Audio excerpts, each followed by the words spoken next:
Bienvenue chez Création Mode. Aujourd'hui, nous finissons la construction du buste. S'affiche sous vos yeux le tableau qui récapitule les valeurs de pince que nous allons poser sur notre dos et notre devant. Dans un premier temps, nous allons poser notre pince milieu dos. Donc point à distance, puis 1 cm de pince. Tracez votre pince avec l'outil ligne du menu ligne. Voilà. Puis, avec l'outil de division à mi-distance, nous allons diviser la valeur de notre taille et effectuer vers le milieu dos un décalage d'une valeur de 1,5 cm. Donc dans la formule, vous posez moins 1,5. Vous appliquez, vous validez. Puis par la suite, comme le petit message va vous l'indiquer, nous allons répartir de manière égale de ce point A36 notre valeur de pince de 3 cm.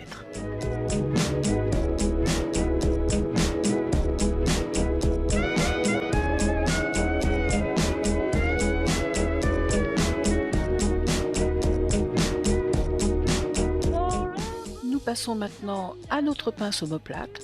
Nous allons garder notre valeur de pince au milieu de l'épaule et pour ce faire nous allons utiliser la valeur de l'épaule divisée par 2 du point A16 au point 24. Vous posez 6 cm, demi-valeur de notre épaule et vous recommencez l'opération mais cette fois-ci à l'envers du point 24 au point 16. Vous posez encore 6 cm. Par la suite vous irez dans le menu ligne et vous tracerez une ligne qui partira du point A38 au point A39.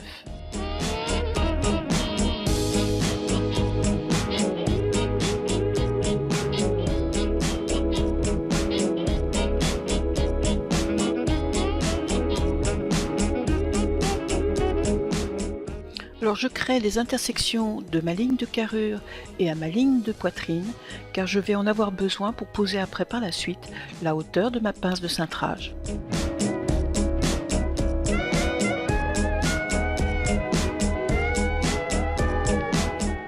Avec la fonction point à distance du menu point, je vais cliquer du point 41 au point 42 et je vais diviser par 4 cette valeur qui permettra de donner la hauteur de ma pince. Et bien sûr, par la suite, je viens tracer cette pince avec l'outil ligne du menu ligne. Voilà, comme cela. 38, 43, 37, 43, 36, 43 pour avoir le milieu. Puis je glisse en bas de mon buste. Là, je vais avec l'outil point tracer l'axe de ma pince qui va aller jusqu'en bas de mes petites hanches, enfin de mes grandes hanches. Puis par la suite, donner la longueur de ma pince en partant du bas, 9 cm. Et tracer mes côtés de pince. Voilà qui est fait. Par la suite, je remonte vers l'épaule et là, je vais m'intéresser maintenant à ma pince omoplate. Du point 39 au point 41, je vais poser la longueur de ma pince de 7 cm. Je valide par OK. Puis, je viens tracer le deuxième côté de pince de ma pince omoplate du 46 au 40. Voilà. Je n'oublie pas bien sûr de tracer ces points en couleur pointillée et rose et nous allons passer au réglage.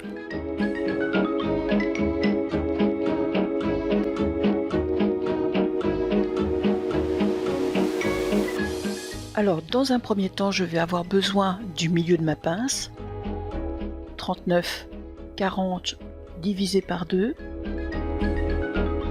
Voilà, vous allez tracer le centre de votre pince, comme ça sera fait.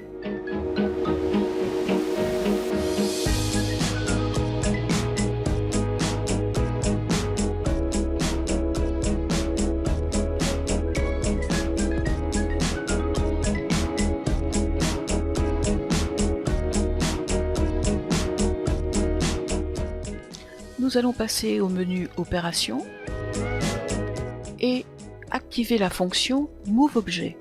Puis cliquez le point 47 que nous allons bien sûr bouger de 5 mm.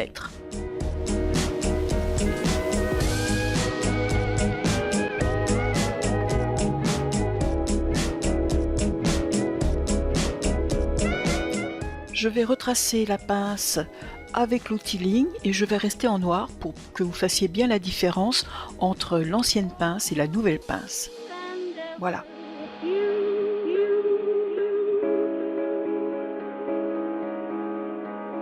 You took my never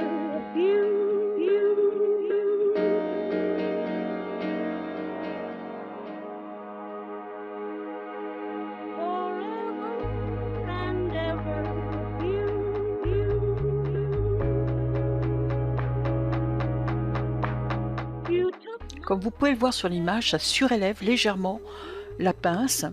Maintenant, nous passons au deuxième côté de pince. Donc, je vais essayer de faire exactement la même chose que ce que nous avions fait sur la jupe, c'est-à-dire donc projeter le point 47 vers 16, de telle manière à créer un point de projection de fond de pince à 0,5. Appliquer, validé par OK.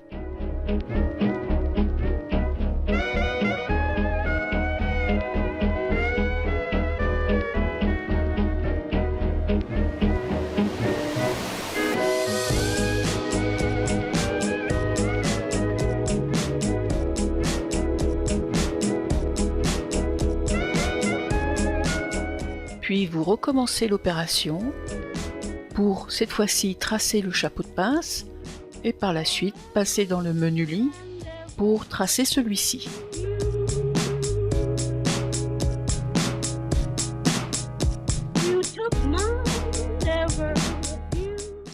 N'hésitez pas à faire une loupe car là vous allez avoir besoin d'y voir clair. Les points sont très près les uns des autres, donc je vous conseille de faire comme pour la jupe, de passer par les noms des points, ça sera plus facile.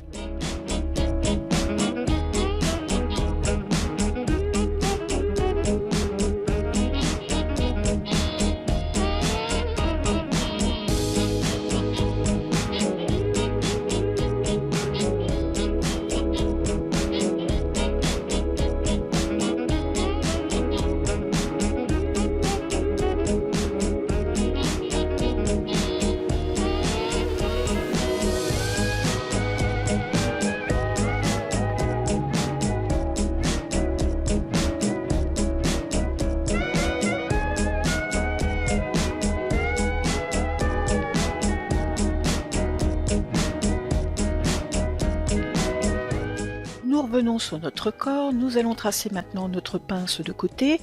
Cette pince a une valeur de 1 cm globalement. Je vais pratiquer comme je l'ai fait pour ma pince de cintrage de 3 cm avec les mêmes types d'outils. Je pose mes valeurs et je trace mes côtés de pince.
Je glisse vers le haut de mon vêtement, une petite loupe, ça va nous permettre d'y voir plus clair.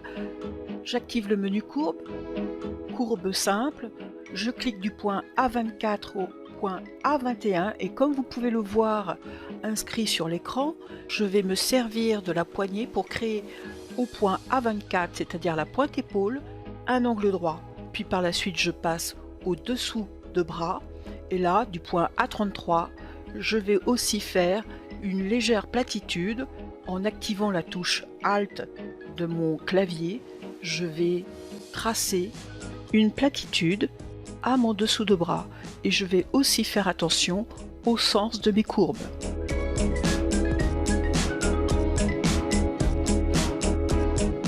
Je passe maintenant au devant.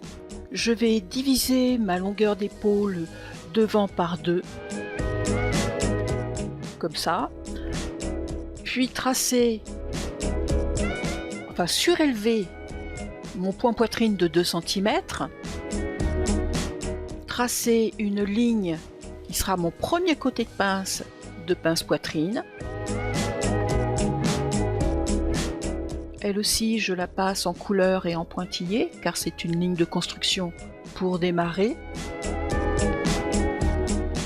Je vais maintenant poser ma valeur carrure. 16,5, ça correspond à ma demi-valeur de carrure devant. Appliquer, puis valider. Donc maintenant je vais poser ma pince poitrine.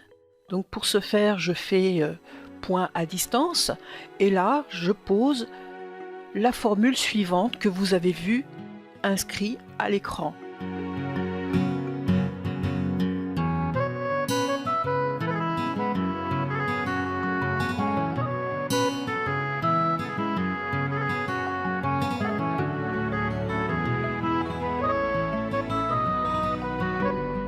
Appliquer.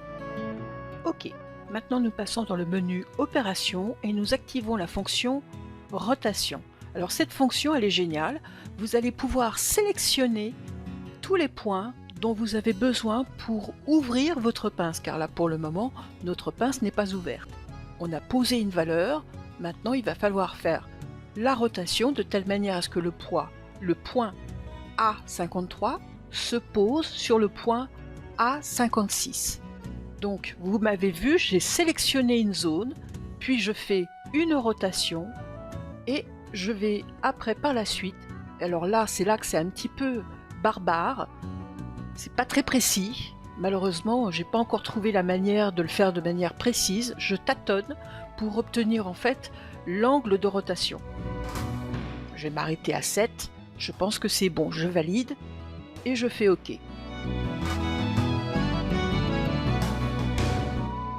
Je range un peu les points et je vais aussi supprimer le point A56 puisque maintenant j'ai un nouveau point qui est le point A53A7 et je viens avec l'outil de traçage ligne tracer les nouvelles lignes qui sont importantes. Donc la pente d'épaule qui a subi une rotation, le deuxième côté de pince qui représente maintenant la pince ouverte et bien sûr la ligne de carrure. Donc je viens après par la suite tracer ma ligne d'emmanchure. Donc là, comme pour le dos, je fais attention avec ma ligne d'emmanchure à ne pas trop creuser, mais légèrement quand même.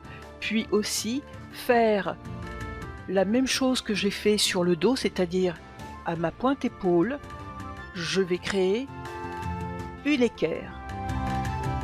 Voilà. J'ai fini en fait le tracé de mon emmanchure, il me reste plus qu'à maintenant voir le tracé du chapeau de pince. Alors je prolonge ma ligne d'épaule jusqu'au point A64. Par la suite, je vais créer et chercher la bissectrice de ma pince poitrine, comme ceci. Je donne une longueur, alors là j'ai mis 20, c'est un peu court, donc j'augmente à 25. Puis par la suite, je vais créer un point d'intersection qui va me permettre de me donner la pointe de mon chapeau de pince. Et après, il ne me restera plus qu'à tracer le restant de mon chapeau de pince. Voilà qui est fait. Maintenant, ma pince est finie. Il ne me restera plus qu'à poser mes pinces de cintrage devant. Comme vous le voyez, là, je vous l'ai fait un peu en accéléré. Parce que bon, on a déjà vu comment poser des pinces. Alors la première pince, je vous rappelle, elle est de 3 cm et la pince de côté, elle sera de 2 cm. Nous aurons comme ça réparti toutes les valeurs de pince et créé notre buste.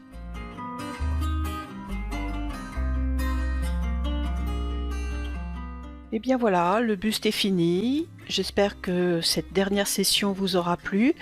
La construction est un peu longue, peut-être un peu laborieuse pour des débutants, mais croyez-moi, ça vaut la peine. Merci de m'avoir suivi. Au revoir. N'oubliez pas, un petit pouce bleu, ça fait toujours plaisir. Et abonnez-vous à la chaîne.